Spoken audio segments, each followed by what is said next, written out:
Como habrás visto en el título, el tema de este video es Desarrollo psicológico de la adultez.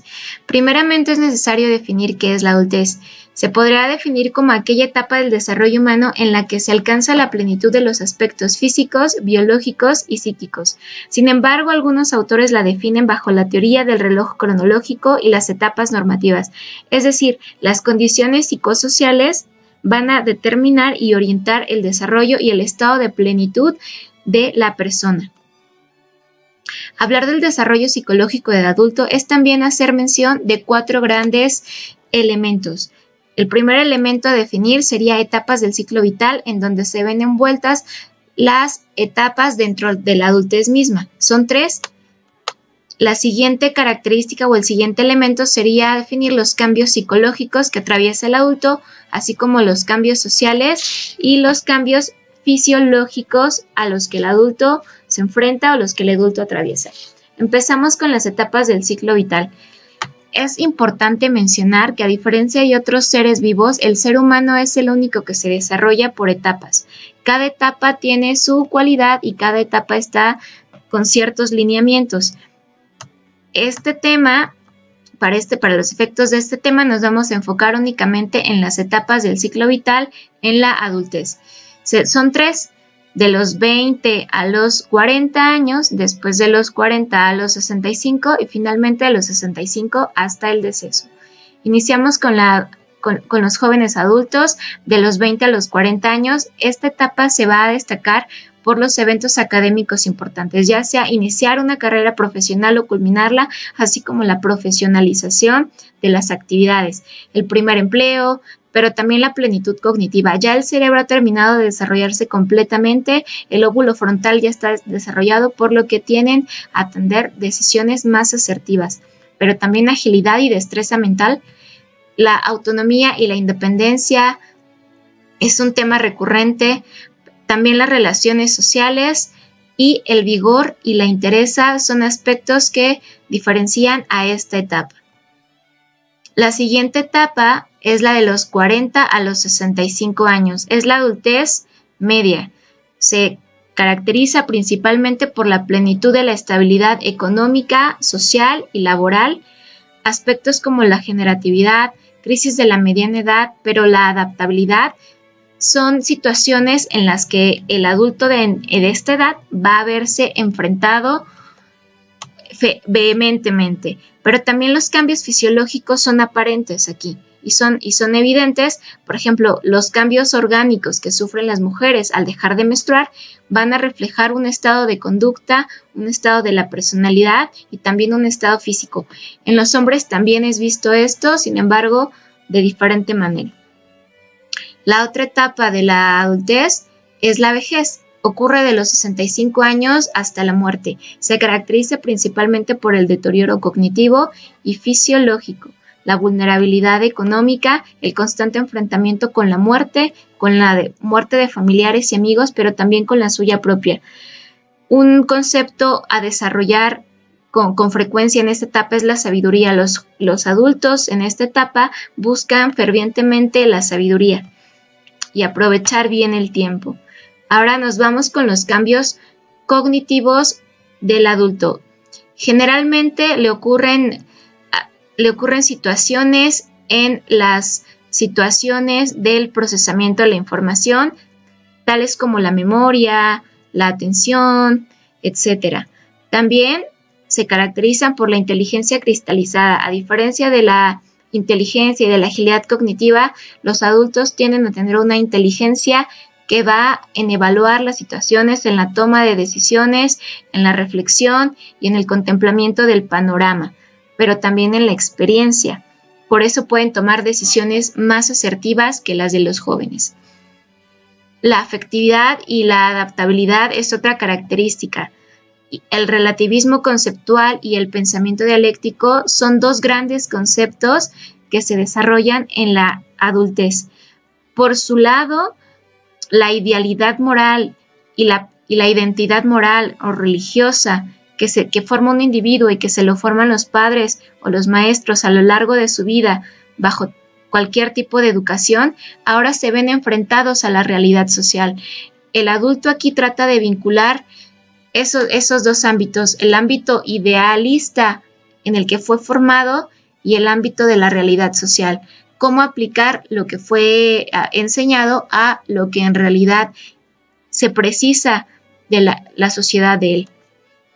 El siguiente aspecto es los cambios sociales. La socialización, bien sabemos que es la internalización de la realidad, es la interiorización de las normas, creencias, los valores, la constitución de concepciones del mundo y la identificación propia y también la identificación de agentes y de las figuras socializadoras.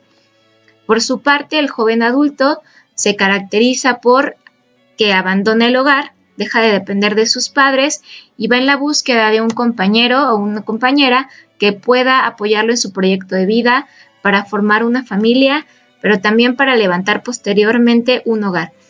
El relativismo conceptual se ve presente y es la crisis a la que el adulto joven se enfrenta. Cómo adaptar la educación que recibió a la realidad y a las exigencias sociales. Los cambios sociales del adulto en la etapa media se distinguen por dilemas internos. Seguir, romper o tolerar son las preguntas a las que él se enfrenta en cuanto a pareja, en cuanto a situación laboral. ¿Habré decidido esta pareja correctamente? ¿Será este trabajo el ideal para mí? Son dilemas internos que de igual manera nacen de la idealidad moral contra la realidad social. Ponen en ponderación su vida. Y estas crisis pueden superarse si el adulto tiene recursos emocionales para soslayarlas, adaptabilidad y una ingeniosidad para poder soslayar o para poder sobrevivir bajo estas situaciones o bajo estos dilemas y adaptarse al cambio que está exigiendo su propio pensamiento y también las experiencias pruebas. Es decir, si atravesó las crisis anteriores, las de la infancia, las de la adultez temprana, entonces va a tener también la experiencia y la capacidad de atravesar estas crisis de una manera asertiva. Por otra parte, si no tiene los recursos, la adaptabilidad o la experiencia de las anteriores crisis, entonces tomará decisiones realmente malas que incluso pueden llevar a perder su familia, su trabajo, etc. Los cambios sociales de esta etapa, de la etapa de la vejez, son cambios relacionados a los roles familiares. Este ya no es ahora el proveedor, sino que ahora ya es al que proveen. Ya no es la cabeza de familia, sino que ahora es el ser al que hay que proteger y cuidar. La jubilación es un tema presente por sus condiciones sociales, fisiológicas, físicas y cognitivas. Ya no está en edad laboral y ahora ya no es el proveedor. La valoración de la vida se toma muy en cuenta para los viejos. La muerte y el duelo también es un tema recurrente en esta etapa de la vida. La negación, que se enfrenta cuidando el tono, el lenguaje y el contexto con el que decimos las noticias. La etapa de duelo es una etapa en donde se deberían de fortalecer los vínculos sociales para evitar sentimientos como la soledad y la depresión. Y finalmente, en la etapa de la sanación, se pretende la reincorporación a la vida social y a las actividades cotidianas del adulto mayor. Ahora, finalmente, los cambios fisiológicos. Sabemos que se refieren a aquellos cambios que ocurren a través del tiempo en la vida de los seres vivos. Constituyen una alteración o más bien una modificación en los organismos internos y en su funcionamiento. Y asimismo, estos derivan cambios y alteraciones que se trasladan a la parte física. Pueden verse físicamente. Los cambios fisiológicos del adulto temprano o del joven adulto son la plenitud vital, el rendimiento energético. Esta es la etapa de mayor energía, donde se presenta mayor energía y mayor plenitud en las características musculares, pero también cognitivas. El adulto joven se enfrenta a pocas enfermedades realmente y está caracterizado por una agudeza y una agilidad cognitiva, características que le van a permitir tener la suficiente entereza para poder realizar actividades que demandan demasiada situación cognitiva, por ejemplo, terminar una carrera, ponderarse en un trabajo, buscar una familia. Por eso es que se les llama etapas normativas determinadas por el estado biopsicosocial. Los cambios fisiológicos del adulto en mediana edad son el deterioro sensorial, la menopausia en el caso de las mujeres, falencias sexuales, la disminución del líbido tanto en hombres como en mujeres y la pérdida de la masa muscular. Los cambios fisiológicos en la vejez se caracterizan principalmente por el deterioro neuronal, la respuesta cognitiva ya no es tan ágil o tan rápida o tan certera, también el deterioro sensorial, los sentidos empiezan a decrecer e incluso a desaparecer, la vista, el oído, el tacto, son deteriorados. Asimismo, disminuye la masa esquelética, los huesos ya no son tan fuertes, las caídas pueden resultar demasiado peligrosas y caminar cada vez se vuelve más pesado y complicado. Las fallas orgánicas también es un cambio fisiológico característico de la vejez.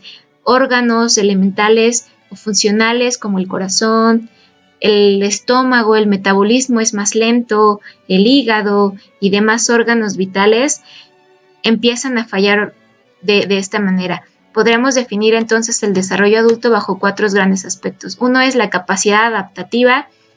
El segundo aspecto son los cambios normativos. Aquel desarrollo se realiza siempre bajo un esquema contextual y social y cultural también, lo que nos lleva al tercer elemento. El entorno social y cultural va a determinar y va a evaluar el desarrollo y la calidad del desarrollo del adulto. Y las teorías del reloj cronológico son un ejemplo perfecto de cómo se entiende y cómo se explican las etapas del desarrollo humano.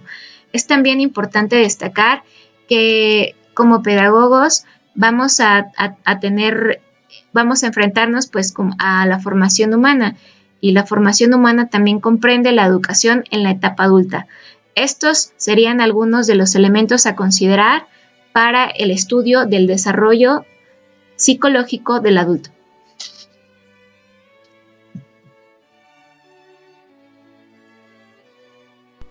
Como futuros pedagogos es de suma importancia conocer cada una de las etapas de la edad adulta y reconocer los cambios físicos, cognitivos y sociales que se llevan a cabo, y así poder adaptar las estrategias de enseñanza si es que tienen la motivación por seguir aprendiendo. Cabe destacar que si la pedagogía puede distinguirse por algo es por su metodología, que logra intervenir en el hecho educativo y en la formación humana, rigiéndose por principios humanistas, equitativos e integrales. De allí la importancia de conocer las diferentes etapas humanas, ya que el conocimiento podrá llevarnos a una intervención más apropiada, que respete y que esté basada en las características de los individuos, para así lograr establecer pautas de intervención o dirigir políticas públicas, orientar políticas públicas, desarrollar programas enfocados en las verdaderas necesidades de los individuos. Un ejemplo claro fue la creación del INEA, la educación para adultos mayores, aquellos adultos que ya no son capaces de continuar sus estudios de la educación básica debido a la edad. El sistema educativo ya no los deja ingresar. Otro ejemplo podría ser algún programa que desarrolle una manera de recreación en los adultos mayores, para que al verse enfrentados a estas etapas y a estas crisis de duelo, ellos puedan reintegrarse a actividades cotidianas y actividades sociales con personas de su misma edad. Podríamos encontrar otros ejemplos, y lo importante aquí es destacar pues el papel de la pedagogía y el papel de la psicología, y cómo es que estas disciplinas se conjuntan para fortalecer una mejor intervención en la formación humana.